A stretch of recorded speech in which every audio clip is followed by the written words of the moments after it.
अस्सलाम वालेकुम व्यूअर्स मैं हूँ ज़ीशान रियाज फ्राम वज़ीराबाद।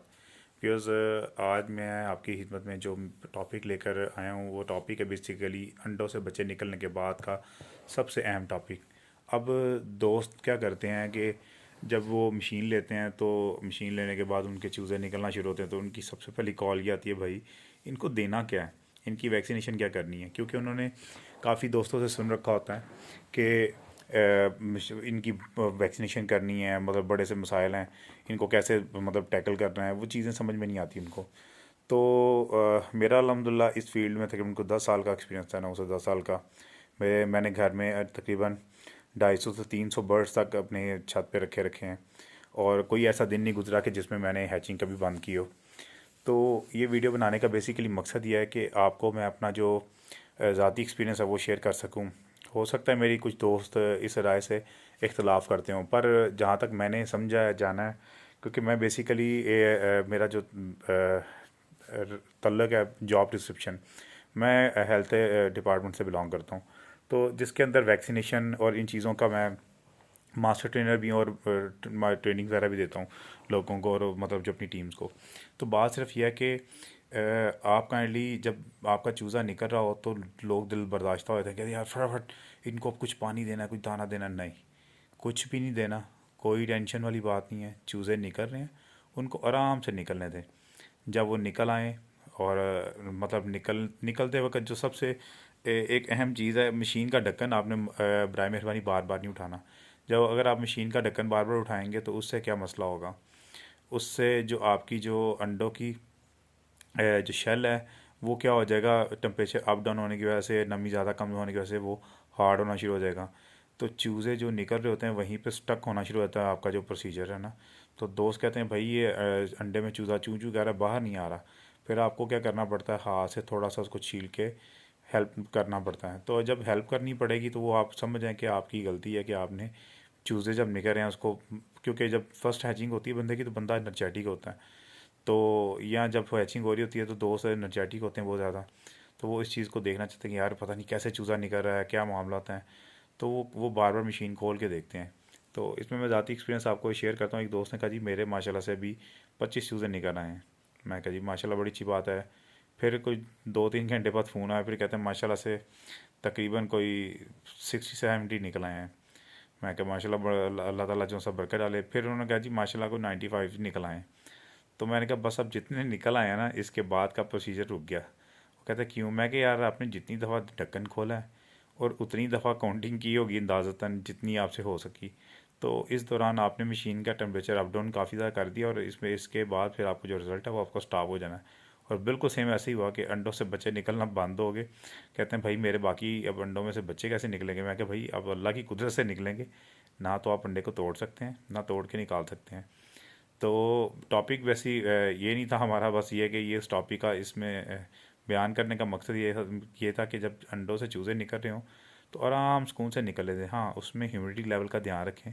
ये देखें कि मॉइस्चर लेवल जो सा ना वो 99 तक ना जाए। अगर जा रहा है तो ढक्कन को थोड़ा सा स्लाइडली ना आप थोड़ा सा साइड पे कर दें मशीन के ना, ठीक है। तो अगर ज़्यादा जा रहा है तो उसको थोड़ा सा एक आध दफ़ा के लिए थोड़ा सा खोल दें, ताकि और फिर दोबारा बंद कर दें चंद सेकंड्स के लिए। तो उससे यह है कि जो उसमें एक्स्ट्रा ह्यूमिडिटी बन रही है, क्योंकि ना बाज़ लोगों ने मशीन में अंडों की स्पेस अगर 100 है तो उसमें 100+ अंडे लगा देते हैं जब ਅਸੀਂ चूस देते हैं। तो कोशिश करें कि मशीन में जितनी स्पेस हो उसमें उतनी अंडे, उससे कम अंडे लगाएं, उससे ज़्यादा की कोशिश ना करें। लेकिन अब चलते हैं अपने असल असल टॉपिक की तरफ, जो आज का मेन टॉपिक है। वो टॉपिक यह है कि भाई जब आपका चूज़ा निकल रहा हो, कोई टेंशन वाली बात नहीं, आपने उसको कोई पानी नहीं देना, कोई खुराक नहीं देनी। अल्लाह ताला की कुदरत है कि 72 घंटे का जो जो फूड है, यानी सर्दी की फार्म में चूज़े के पेट के अंदर मौजूद होता है। और हमारे यहाँ पे दोस्त परेशान हो रहे थे, यार मैं अंदर पानी रख दूँ, खुराक डाल दूँ कि चूज़ा मर ना जाए भूख से प्यास से, कुछ भी नहीं होगा जब तक और इसमें ना मैं आपको दो बड़ी अहम बातें करने लगा, इस बात को ज़रा गौर से आपने सुनना है। जब चूज़ा सर्दी में निकल आओ तो मशीन में भले 72 घंटे भी पड़े रहे तो टेंशन नहीं है, ठीक है। कोशिश करेंगे उसको 72 घंटे भी रहे तो कोई इश्यू नहीं है। कोशिश करेंगे उसको 48 घंटों के दौरान बस निकाल लें जब चूज़ा खुश्क हो जाए। तो अब जब आपका जो चूज़ा है गर्मी में निकले तो कोशिश करें कि गर्मी में जब चूज़ा ड्राई हो जाए, ड्राई होने के बाद चलना फिरना शुरू कर दे, तो उसको मशीन से बाहर निकाल लें। तो वो बाज़ का ये होता है कि लोड शेडिंग होती है, लोड शेडिंग के वक्त ना लाइट चली है। ये मेरा ज़ाती एक्सपीरियंस है, मैं अपना जो आपको बता रहा हूँ। मैंने एक दफ़ा अपनी मशीन में 437 संडे लगाए। तो वो 437 संडों में से माशाल्लाह, जब आपको पता है इतनी बड़ी मशीन में से जब बच्चे निकल रहे होते हैं ना, तो वहाँ पे मतलब इतनी कुछ अंदर सफोकेशन होती है, और सीज़न भी गर्मी का। तो कुदरती मेरी फैक्ट्री का यूपीएस ख़राब था, तो मैं ना कि चलो ठीक करवा लूँगा उस दौरान, पर वो ना हो सका। तो अब हुआ ये कि लाइट चलेगी आधे घंटे के लिए। जब आधे घंटा गुजर गया तो मेरे अलार्मिंग सिचुएशन नज़र आई। मैं फ़ौरन भाग कर फैक्ट्री पहुंचा। मेरे वाला साहब साथ थे, अल्लाह ताला उनको जन्नत में जगह दे, उनकी डेथ हो गई अभी 2 माह पहले। तो वो भी साथ थे। तो जब मैंने दरवाज़ा खोला तो वो चूज़े बेहाल हुए पड़े हुए थे, मतलब ना समझे कि वो ऐसे थे कि बस मरने वाले हैं, अगर मैं थोड़ी देर में ना उनको पहुंच के बचाता। तो मैंने उनको क्या किया, निकाल के दूसरे मतलब ना इंक्यूबेटर्स में शिफ्ट कर दिया। उनको पार्शली डिवाइड कर दिया ताकि ना उनको हवा से वो उनका दम ना घुटे। तो वो माशाल्लाह चूज़े सारे के सारे बच गए। और मैंने वो उसके बाद कुछ पाल ली उसमें से, कुछ से सॉल्व कर दिए। तो ये बात आपको बताने का मकसद ये है कि गर्मी में एहतियात करनी है कि मशीन का जो आपका बिजली का जो प्रोसीजर है वो बड़ा इंपॉर्टेंट है। पर हमारे घरों में देखें प्रॉपर प्लानिंग्स नहीं होती, जिसकी वजह से ये मसाइल आते रहते हैं। तो लिहाजा हमने कोशिश यही करनी है कि गर्मी में चूज़े को 24 घंटे से ज़्यादा ना रखें। अभी कुछ दिन पहले एक दोस्त की कॉल आई, यार रात को चूज़े माशाल्लाह सारे ठीक निकल आए हैं, तो सुबह उठाऊँ तो चूज़े मरे पड़े हैं। अब उनको नहीं पता कि रात को लाइट बंद रही है या मतलब ना लाइट चल रही थी। वो कहते हैं यार मेरी लाइट बंद हुई नहीं है।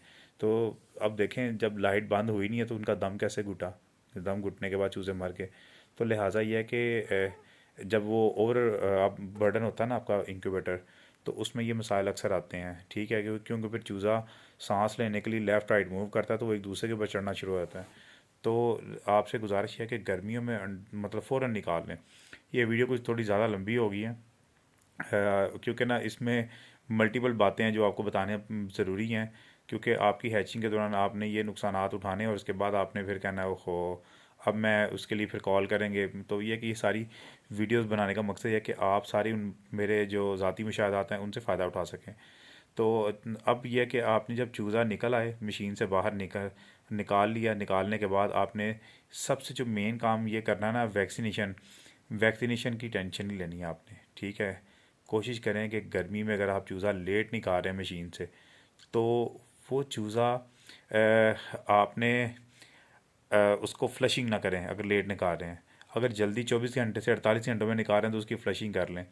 तो अगर आप देखें कि फ़ील करते हैं कि यार आपका अंडा कमज़ोर था, चूज़ा, पहली तो बात है मैं कमज़ोर अंडा रिकमेंड नहीं करता। अगर आपका अंडा कमज़ोर था, चूज़ा वीक निकला है, क्योंकि बंदे को अंदाज़ा हो जाता है एक्सपीरियंस के साथ ना, तो फिर आप उसकी फ्लशिंग ना करें। फ्लशिंग उस सूरत में करें कि जब आपका चूज़ा हेल्दी हो। क्योंकि गर्मी में जब बंदा चूज़े की फ्लशिंग करता है कमज़ोर चूज़े की, तो वो चूज़ा ज़्यादा या बाज़ का डिहाइड्रेट हो जाता है। आप उसको प्रॉपर ब्रूडर ना होने की वजह से आप अकोमोडेट नहीं करते, यानी किसी प्रॉपर जगह नहीं रखते, तो वो चूज़ा डिहाइड्रेट हो जाता है। वो बेचारा ग्रोथ करने की बजाय उसका पहले ही समझे कि ना सर्वाइवल ख़त्म हो जाता है। तो उसमें यह है कि आप उसको जब वो 1 वीक का या 15 दिन का हो जाए तो उस टाइम पे फ्लशिंग कर लें, तो वो अच्छी चीज़ है।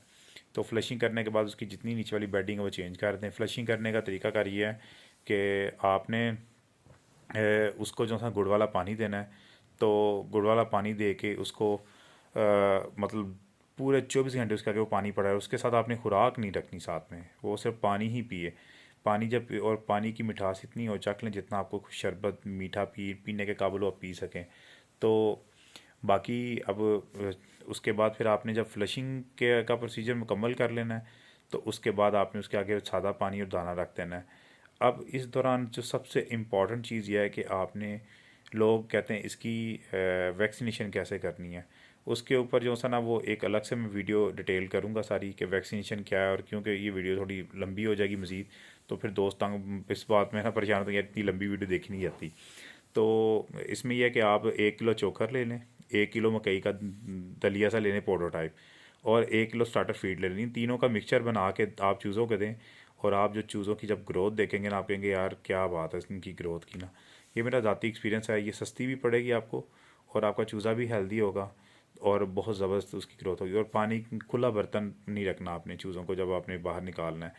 कोशिश करना है कि आपने उन चूज़ों को मटकियाँ मिलती हैं आपको जो बर्ड स्टोर हैं वहाँ पे से छोटी छोटी आधा लीटर वाली वो रखनी है भर के। और अगर चूज़ा जहाँ पे रखा उसकी अगर वो जगह गीली हो जाए तो उसको साफ़ करते हैं, क्योंकि चूज़ा जब नया नया होता है तो पानी के पास ज़्यादा भागता है गर्मी की वजह से। तो सर्दी में तो वो कम पानी के पास जाता है। तो आपने इन चीज़ों का ख्याल रखना। उम्मीद करता हूँ कि आपको ये मेरी वीडियो पसंद आई होगी। तो ये मेरे ज़ाती एक्सपीरियंसेस थे जो मैंने आपसे शेयर किए। शुक्रिया।